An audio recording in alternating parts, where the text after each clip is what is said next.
Well, just days ahead of the Lok Sabha elections are to be announced, the Election Commissioner Arun Goel has resigned from the post. The three-member commission was already down to two when the Election Commissioner Anup Chandra Pandey had retired last month.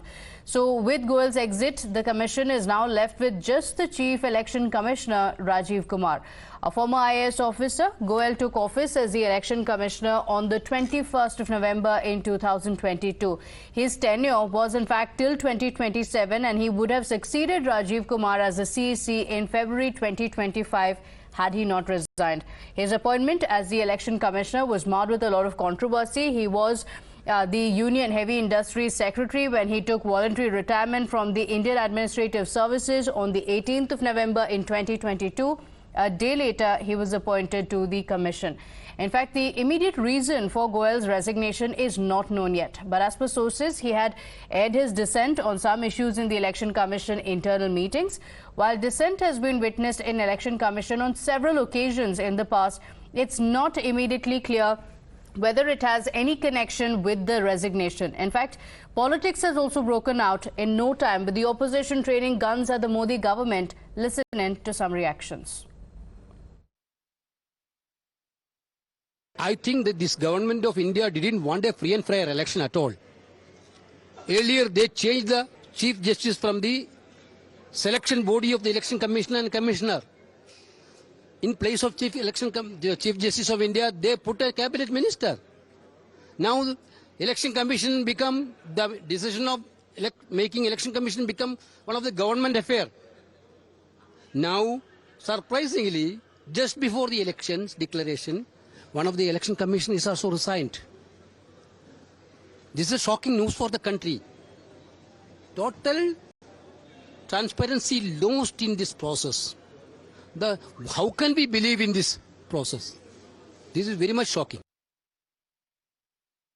So the opposition has gone all guns blazing against the Modi government, expressing deep concerns over the sudden resignation of Goel. In fact, the Congress party also recalled how in 2019, Ashok Lavasa had also dissented against the clean chit to Prime Minister Modi in the NCC violation matter, claiming that he faced multiple inquiries later on.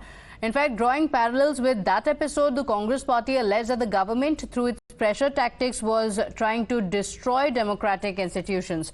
The TMC MP Mahua Moitra also took a dig at the BJP government at the centre, saying Goel will now be replaced by a hand-picked yes man. My colleague Aditi is joining us with these reactions that have come in from the opposition. Aditi, the opposition saying that this resignation is extremely concerning and questioning the democratic values, saying that this only brings forth more concerns. Well, exactly, Pratibha. And the opposition is saying that this is an attempt to remove the transparency that the SC had mandated. And we have Mallikarjun Kharge reacting to the Election Commissioner's resignation. He says, election commission or election omission. India now has only one election commissioner, even as Lok Sabha elections are to be announced in just few days. Why? As I have said earlier, if we do not stop the systematic decimation of our independent institutions, our democracy shall be usurped by dictatorship. ECI will now be among the last constitutional institutions to fall. Since the new process of selecting the election commissioners have now effectively given all the power to the ruling party and the PM, why has the new election commissioner not appointed even after 23 of the completion of latest tenure? Modi government must answer these questions and come out with a reasonable explanation. We have Jairam Ramesh also reacting to the election commissioner's resignation, the Goel's resignation that has come just yesterday. They're all claiming that this is an attempt to diminish the transparency. Jairam Ramesh says, did he actually resign over differences with the chief election commissioner or with the Modi government, which does the front seat driving for all supposedly independent institutions?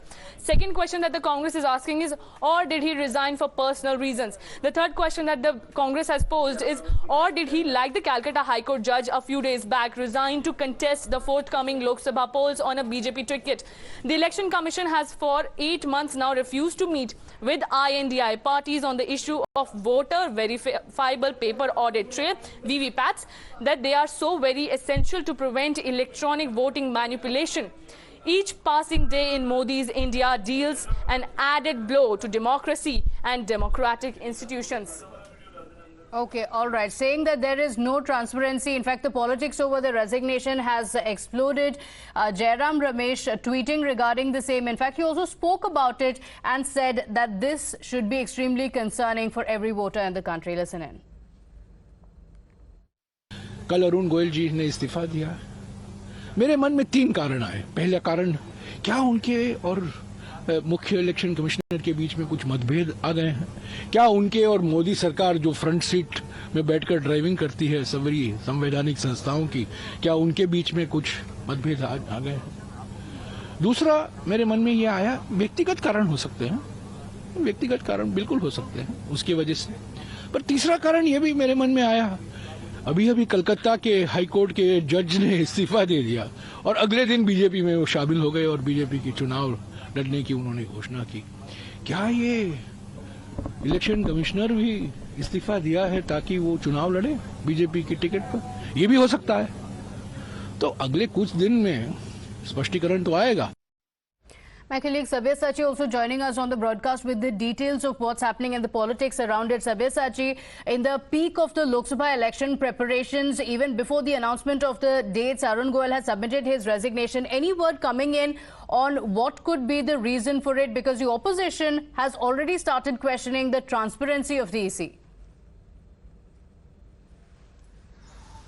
Well, see, Arun Goel's sudden resignation has sparked controversy. Now he has cited that because of health reasons, he is putting down his papers. But at this particular point, the opposition is raising question against the central government and sudden departure of Arun Goel. Now the opposition say that there has been reports that there was differences between the chief election commissioner and the election commissioner. And while the review meeting was going on in Kolkata, Arun Goel had left the meeting abruptly. Now the opposition say that he did not accept that the election commission would be controlled by the central government, and that is the reason why he has put down his resignation. But the opposition also say that it could be a possibility that Arun Goel must be contesting in the upcoming Lok Sabha polls. But as for the sources, see, when Arun Goel had put down his papers, the central government had tried to persuade him to not leave at this particular time because we are just a few days away from the announcement of the Lok Sabha polls, and already there was a post vacant out there, and now 2 posts are vacant, and the election commissioner would be appointed by the central government soon before the announcement of the Lok Sabha polls. See, at this particular time it is extremely crucial because in several states the review meeting is going on, like it was happening in the state of West Bengal. The review meeting was going on. We had seen that the central forces in large numbers have been deployed in the state. So at this particular point the opposition continues to raise question, says that the election commission is being controlled by the central government and there is more to it. And at this particular time the central government would handpick someone that would give judgment of favors for the central government. Okay, all right. Sabyasachi, thank you for joining us with those details. It's a developing story. We're seeing a lot more reactions coming in, especially with the opposition now saying that this undermines the democratic values of the country. But for a better understanding of how the election commissioners are appointed, let's take a look at the background of how these commissioners are appointed to understand how it all went in. Take a look. Now let's talk about, the background of what it unfolded, how the resignation came into place and why there is so much outrage in the opposition. Well, how is the appointing of election commissioners take place, viewers? The background is 4 petitions were filed in Supreme Court between 2015 to 2022. Now after these petitions, please call for transparent system to appoint ECS. Now this is why they wanted, everybody in the opposition plus in the government wanted a transparent election commission body, and hence they submitted plea. Then on September 2022 a 5-judge bench started to hear the matter. Then in March 2023, last year, 5-judge SC bench ruled on the matter, and what could be mandated was, what the outcome of that hearing was, that SC, the apex body, mandated a 3-member appointment committee. Committee was to comprise of Prime Minister, LOP in Lok Sabha and CJI. The LOP in Lok Sabha is also very important, and that's what the opposition is claiming, that now the power will be shifted to Prime Minister. The SC also said that no change in composition until a parliamentary law is passed. The government cannot take decisions on its own. A parliament law has to be passed if any changes are to be made. Now, bill brought by government under, after this Bill gave new composition of appointment committee. That's what helped in bringing more transparency in the system. PM and LOP in cabinet minister I beg your pardon, President Murmu gave assent to the bill in December 2023, after which this was a body that was elected, and that's when the whole system of a transparent election commission body was registered.